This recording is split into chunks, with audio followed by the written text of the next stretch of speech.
what does it take to bounce back?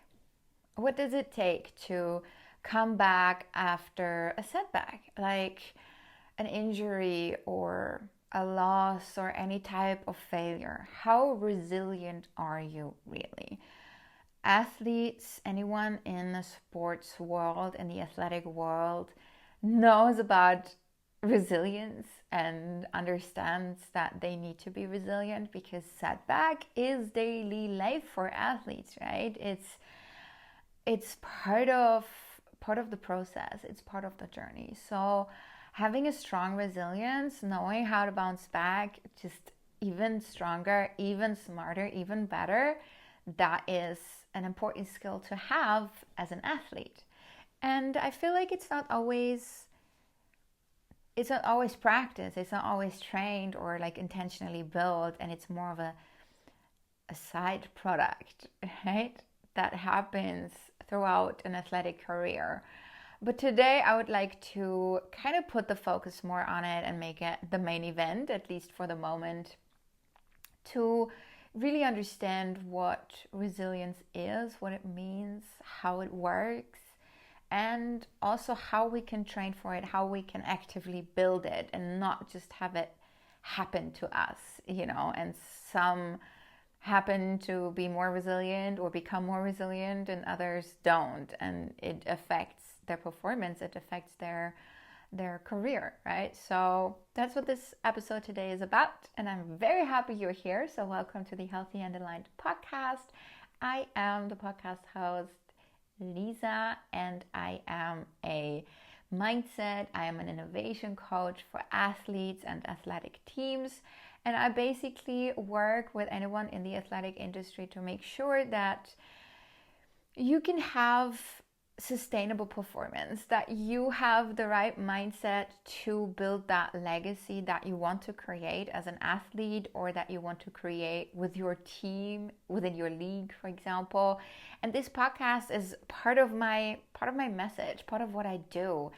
And here I discuss topics about mindset that, from all different perspectives, from all different areas within the athletic world. And I'm super excited that today we talk about resilience. So let's get to it. So resilience, what is it?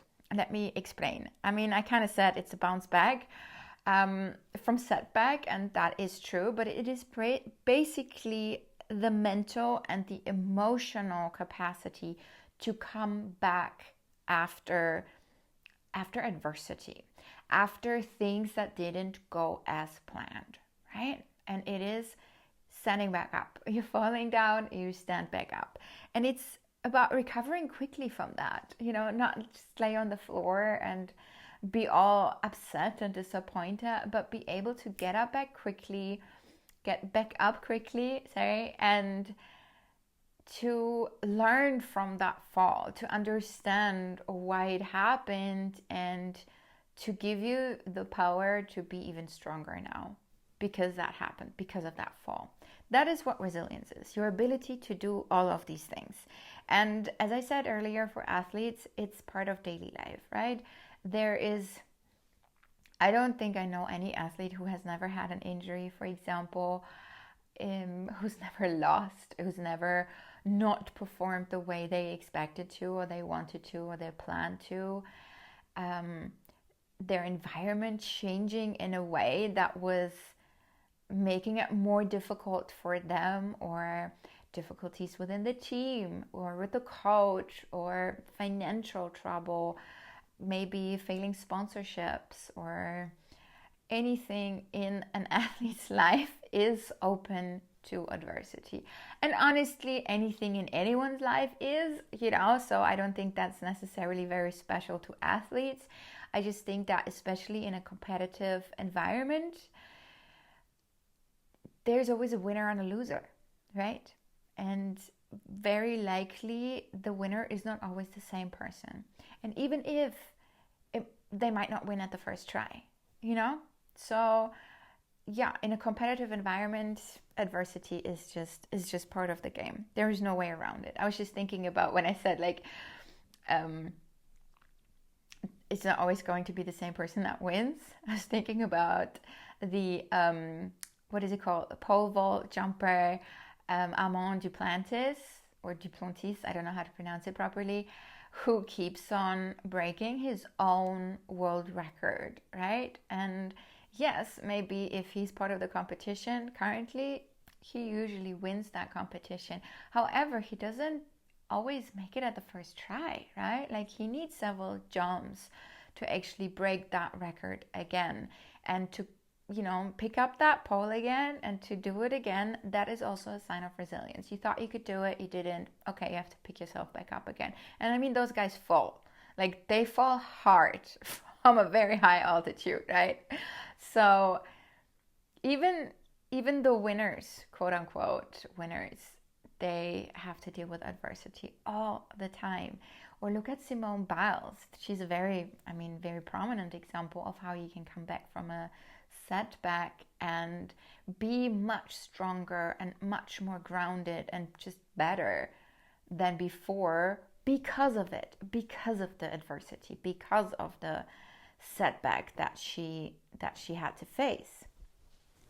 And those are famous examples, of course. There's so many more, and I'm pretty sure if you look in your local community, if you look in your local sports clubs or teams, you will find people who have shown a great level of resilience, and they had to. And you will always also find people who are not that resilient and who have difficulties bouncing back from failure, from having a bad season, having lost 3 games in a row or something. And it's interesting to see how different people react differently, like how some people take a loss and turn it into a strength, and how some people take a loss and it kind of breaks them. And as you can see, both experienced the same situation. It's just that their reaction to it was different. And their reaction to it is what shapes the path forward, what allows them to see where the journey goes, right? Is that where the journey ends? Or is that just a stepping stone on my journey? A milestone, maybe even.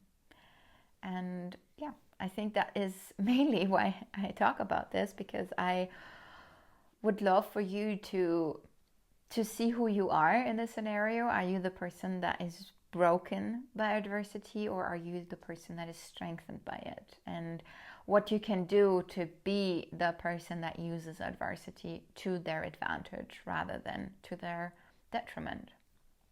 And I was just thinking, when I said bad season or a couple of losses in a row, or many failed attempts, it can also be that you are in a competition right now. Let's say you're playing soccer and the other team just scored 2 goals within the last 5 minutes. That is so hard on the motivation, on the ability to play well, because it just feels so defeating, right? And having the ability to take it, see it, and say like, okay, let's get back stronger, let's push harder, let's make it turn around for us, let's make it work. That is also resilience. Or maybe you are in track and field and you are how are they called? Is it high jump, I think, where you always have 3 trials, right? And maybe the first 2 were horrible, not even close to overcoming that height, even though you have it in you, but you just ripped that so badly, so bad. So now it's time for the 3rd jump, for the last chance for you to do it. Like, how good are you at coming back from that demotivating, annoying, those first 2 jumps? Like, how can you gather your energy and your motivation for that 3rd jump and then make it happen, and not be influenced by not doing it before, or be influenced in a positive way? So yeah, I could probably go on and on and on about examples why resilience is important for competitive athletes especially, but I think maybe it's time to dissect it a little bit, understand a little bit more how resilience is built. Like, what are the elements of it? And there are 5 elements that we can identify that makes a resilient person. So the first one is the ability to bounce back. Obviously, it's the ability to bounce back. It's the ability to recover quickly, to be able to refocus, to not let that cloud your mind, but just, keep going, like get back up and keep going.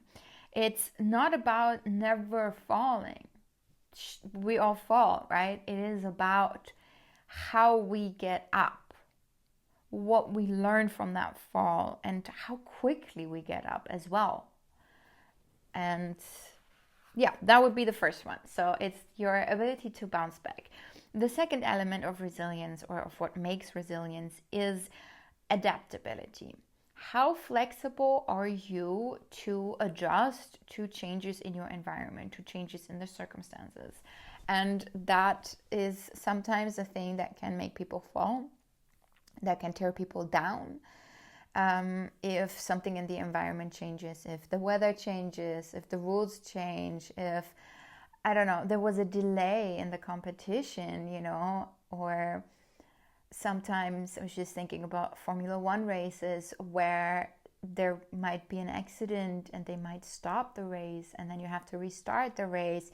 That is, it takes a lot of energy, it takes a lot of focus and flexibility to be able to do that, because that is not a race that is going as planned. For sure not. Like, no one wants or plans or expects a race to have a complete stop and a restart, in the middle of it. So I think adaptability makes so much sense in this context of resilience and being able to find new ways forward, right? That's it. That's the adaptability part.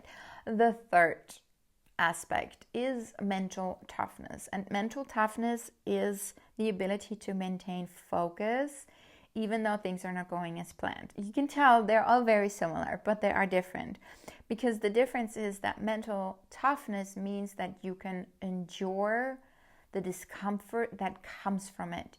You can deal with the emotions that come up. You can deal with the physical discomfort that happened because of some changes, something that didn't go as planned. And you never lose sight of the goal. So your mental toughness is to keep going despite it, despite the discomfort, despite the pain potentially, or the frustration, or the anger, or the potential feeling of I want to give up or something, and mental toughness is what keeps you going. So it makes sense in the context of resilience that you will need that mental toughness, that when you fall, you get back up. You might have hurt yourself, but you keep going. You might have caused some frustration, some emotional turmoil within you, but you just keep going.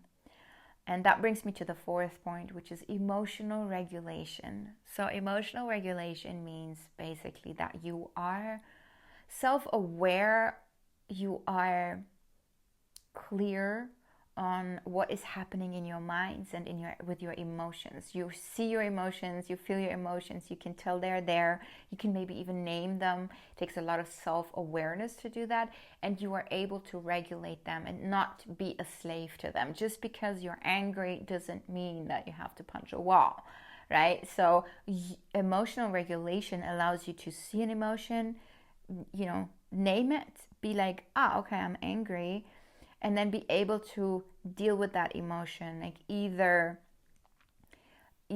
express it in a safe way or learn how to calm down that emotion so that you can do what you need to do. So emotional regulation, self-awareness, understanding your emotions, managing your emotions, and those are, I think that is a life thing, not just a competition thing, but it obviously matters a lot in competitions, and we've all seen people who are not emotionally regulated or well regulated enough, who have freaked out in high stress situation in competitions, who have acted in a way that showed that their emotions just got the better of them, right? And emotions are so powerful. So if we learn how to manage them and how to use them for us instead of against us, it's beautiful. It's so beautiful. So in a context of resilience, emotional regulation allows you to deal with that frustration that comes up, to deal with the disappointment maybe that comes up because of the setback, because of the adversity, and to not get sucked into the expression of that emotion right there, right now. You know, it's not about ignoring them. It's about seeing them and dealing with them and managing them. That's emotional regulation. And the last point that I'd like to mention in the context of resilience is a growth mindset. So having a growth mindset, I've talked a lot about growth mindsets in the past, means basically, or it describes how you understand your journey, how you understand your personal development. Are you someone who is kind of like predefined, and what you're good at and what you're not good at is kind of like defined at birth, for example? Or, you know, there's some things you're really good at and other things that you just suck at. That is called a fixed mindset, right? And if you're in a fixed mindset, a setback or adversity would be a sign for you that this is not something that is for you. Like, it doesn't work out, it's challenging, I fell maybe more than once, it's not for me, you know, I'm not that person. If you have a growth mindset, you believe that you can develop skills, you can become something if you allow yourself to become that version of yourself. So if you're not really good at whatever, at sprinting, at running fast, instead of saying, I'm just not a fast runner, you say, well, I'm not a fast runner yet, but I know with the right training, with the right things, with the right knowledge, maybe with a good coach, I could become a fast runner. You know, that is having a growth mindset, understanding that you can grow in any direction. And when we have a growth mindset and we see challenges and we experience setbacks, we don't see it as a sign to stop. We understand it as a form of feedback, right? So that didn't work. I fell. That was not the right way of doing it. So what other ways are there to do it, for example? Or let's analyze why we lost the game. Let's look at it and learn from the mistakes we made in the game with that specific competitor, you know, and figure out how we can get better at this in the future, so when we play them again, or we play another team, we don't make that same mistake. That is falling and learning from your mistakes. And that is what a growth mindset sort of like allows you to do, and allows you to see, and allows you to accept. So we reframe adversity into maybe like learning moments or feedback, new insights, something I didn't know before. And yes, it sucked. Yes, it hurt. No, it wasn't really nice that it happened.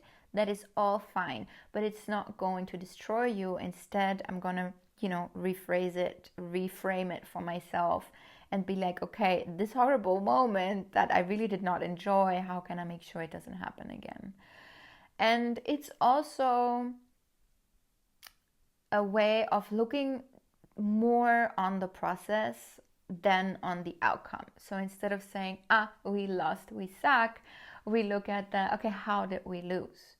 How did we not win this game? We were so ready. We were so prepared. We thought we had it all figured out, and we still lost. So how did that happen?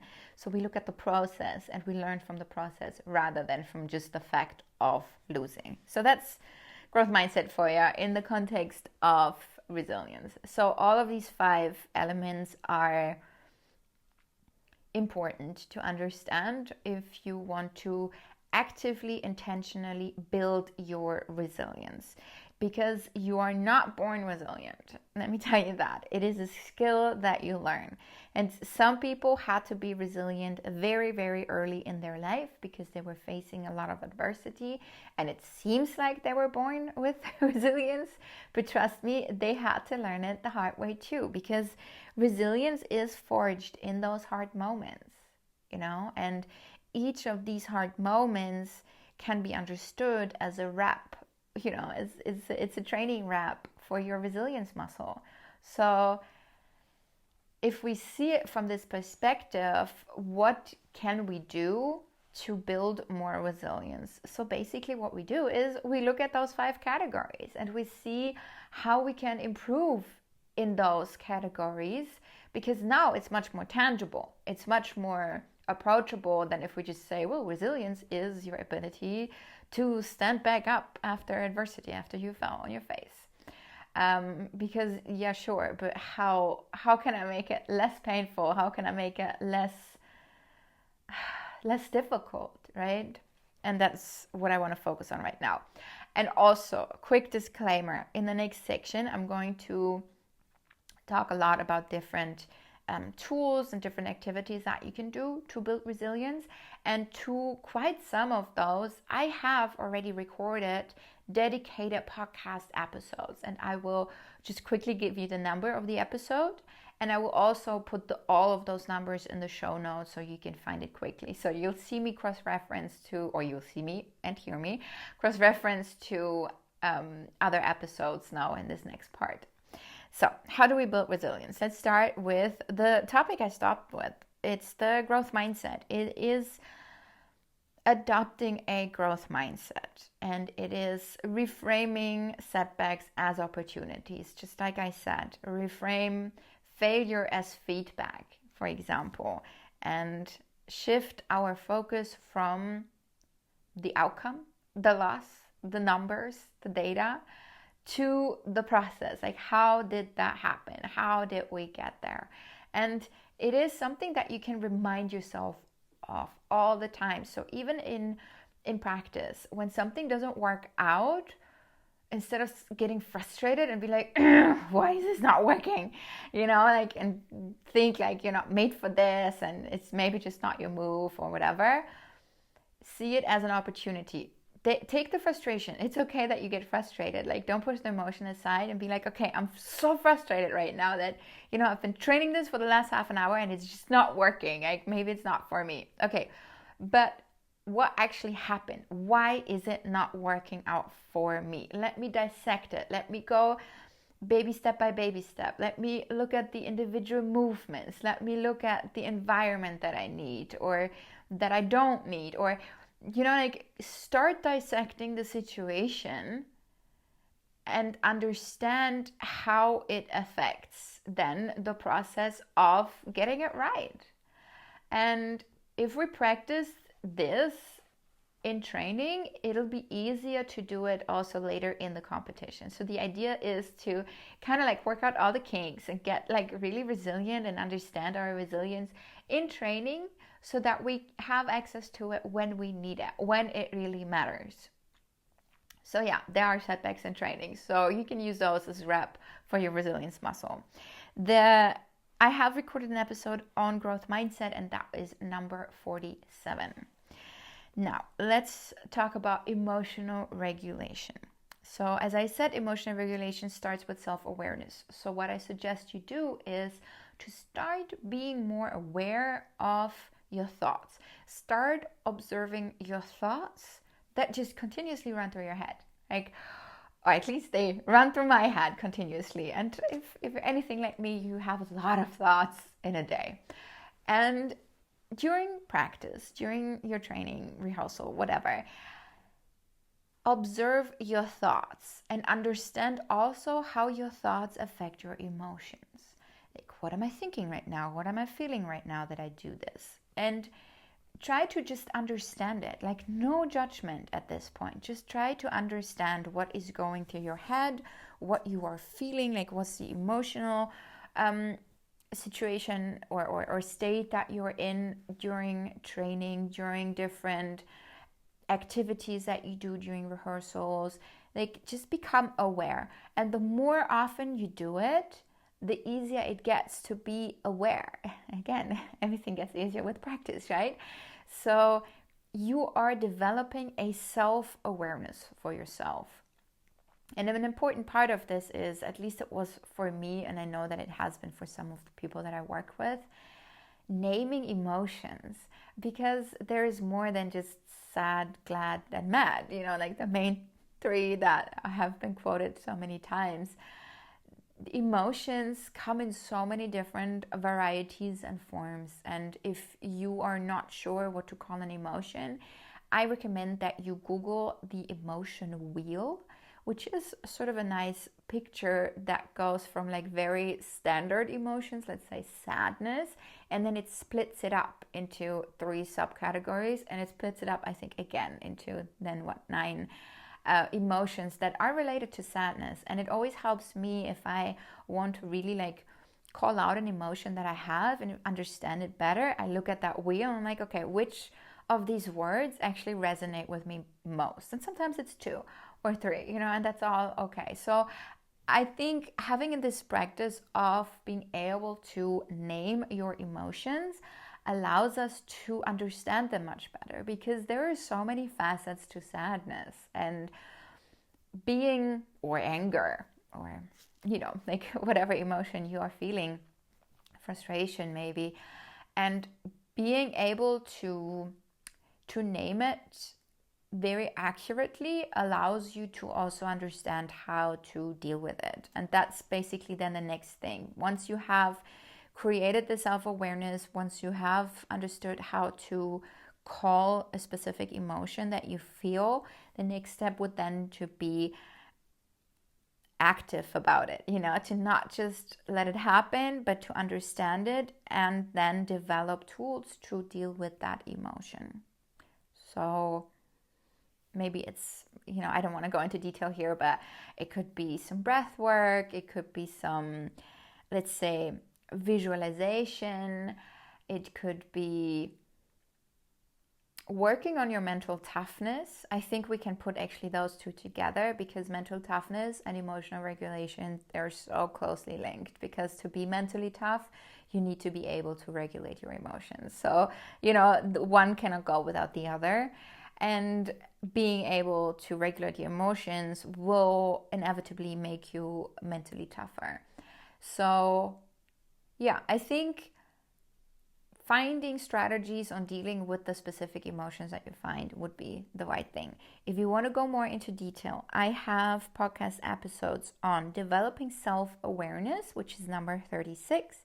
I have another one that is focused on mental toughness and staying calm under pressure, and that is number 49. And I also have one on visualization, which I think I just mentioned, which is number 51. So those episodes will dive deeper into the specific elements of it and give you more concrete tools to use if this is an area that you want to improve. Now, the next thing is focus on adaptability, being more flexible and not as rigid, if things change. And our environments always continuously change. It's just, change is constant, right? It always happens. Your competitors change. The environment changes. The conditions that you are competing in change. The locations change. The team fans change. Maybe you have supporters, maybe you have haters, and your physical constitution also changes, especially if you are on, let's say, on a cycle, on a menstrual cycle. You're not the same each day of the month, right?